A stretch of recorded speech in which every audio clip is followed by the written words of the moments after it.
દક્ષિણ ગુજરાતના ભારે વરસાદને લીધે 15,000 એકર શેરડીના પાકમાં સફેદ માખીનો ઉપદ્રવ.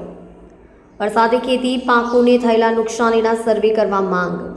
ખેડૂત આગેવાન જયેશ દેલાડની માંગ.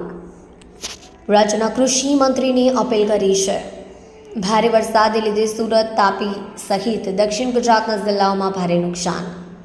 શેરડીના ઉભેલા 3 લાખ એકર પાકમાંથી મોટા ભાગમાં વ્યાપક પાકને નુકસાન. દક્ષિણ ગુજરાતના ભારે વરસાદની આડઅસર. 15,000 એકર શેરડીના પાકમાં સફેદ માખીનો ઉપદ્રવ જોવા મળ્યો. હજી એનો વ્યાપ વધી રહ્યો છે. વરસાદે ખેતી પાકોને થયેલા નુકસાનીના સર્વે કરવા માંગ.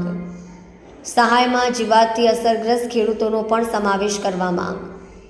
સફેદ માખીને કારણે ખેડૂતો મોટા નુકસાનમાં ઉતરી ગયા. ખેડૂતોની હાલત કફોડી બની. ઓલપાડ, કુરસદ, કીમ, પલસાણા અને બારડોલી સહિતના વિસ્તારમાં સફેદ માખીનો કહેર.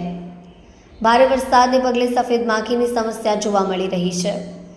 સફેદ માખીની જીવાત શેરડી ઉપર જોવા મળતા ખેડૂતો ભયભીત થયા.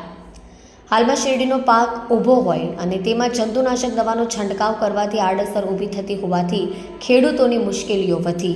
જયેશ પટેલ, ખેડૂત આગેવાન. આ વર્ષે સતત વરસાદ સમગ્ર ગુજરાતમાં આવ્યો છે.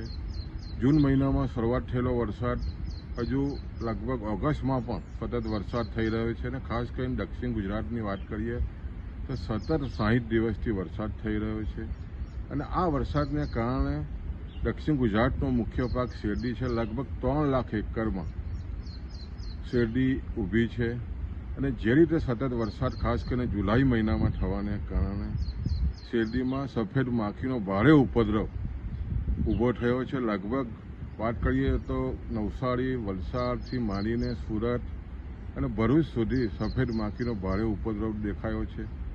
આને કારણે લગભગ 15,000 એકરમાં શેરડીને વિપુલ પ્રમાણમાં નુકસાન થયું છે. હાલમાં સરકારે જુલાઈમાં વરસાદ પડ્યો, વધારે પડતા વરસાદને ખેડૂતો માટે પોર્ટલ ખોલીને મદદ કરવાની જે વાત કરી છે, આ વધુ વરસાદને કારણે આ સફેદ માખી આવી છે. આને કારણે શેરડીને ભારે નુકસાન થયું છે. ત્યારે આવનાર દિવસોમાં કૃષિ મંત્રીને અમે વિનંતી કરી છે કે જે સફેદ માખીના ઉપદ્રવને કારણે ખેડૂતોને ખૂબ નુકસાન થયું છે એમને પણ આવરી લઈને ખેડૂતોને સહાય થાય, સર્વે થાય એવી અમે માંગ કરી રહ્યા છીએ.